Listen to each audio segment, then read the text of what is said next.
ជំរាបសួរអ្នកទាំងអស់គ្នាដែលបានចូលមកកាន់វីដេអូនេះខ្ញុំសូមបង្ហាញបងប្អូនពីរបៀប block account នៅក្នុង Telegram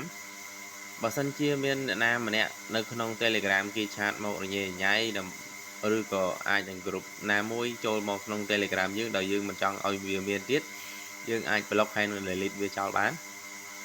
បាទបងប្អូនធ្វើតាមខ្ញុំមក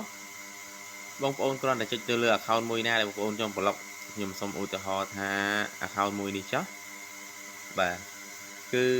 វាចូលមកតាមណាខ្ញុំក៏មិនដឹងដែរវាចូលតាមលេខទូរស័ព្ទដែលយើងមានយើងបានចុច call ធម្មតាហ្នឹងហើយវាបានចុច save ក្នុងទូរស័ព្ទណាដែលយើងទិញទូរស័ព្ទបន្តិចក៏ថាបានវាអាចនឹងមកតាមបែបហ្នឹងបងប្អូនចុចទៅកន្លែង profile បើសិនកន្លែង train នេះគឺអត់មានកន្លែងពាក្យ block ទេប៉ុន្តែបងប្អូនចូលទៅក្នុង profile វាមកបន្តមកទៀតបងប្អូនចុចកន្លែង train 3ខាងលើបន្តមកទៀតបងប្អូនចុចពាក្យថា block user បន្តមកទៀត block user នេះទៅគឺរួចរាល់តែប៉ុណ្្នឹងទេបងប្អូនចុច block មកបងប្អូនចុច block មកអូខេ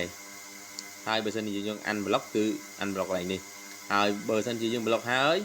គឺ account ហ្នឹងអត់តន់បាត់ទេ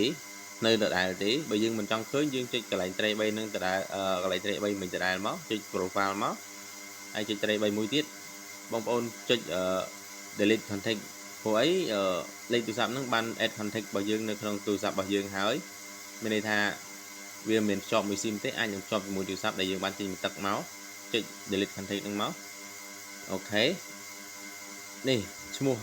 ដើមរបស់គេឈ្មោះបែបហ្នឹងគឺយើងបាន delete ចេញពី contact របស់យើងហើយយើងចុច trace 3ម្ដងទៀតបាទឃើញទេបងប្អូនឃើញតែពី unblock ហើយនឹងអីផ្សេងទៀតអត់ឃើញពាក្យ delete ទៀតទេអញ្ចឹងបងប្អូនបកមកក្រោយ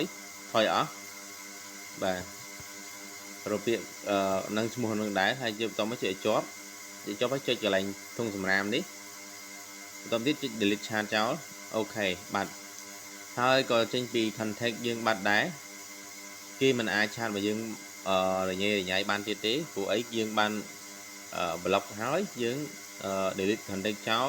សូម្បីតែលេខទូរស័ព្ទក៏មិនអាចមាននៅលើទូរស័ព្ទយើងដែរគឺអស់ link តែម្ដងបាទអរគុណបងប្អូនជម្រាបលាជួបគ្នាវីដេអូក្រោយបាយបាយ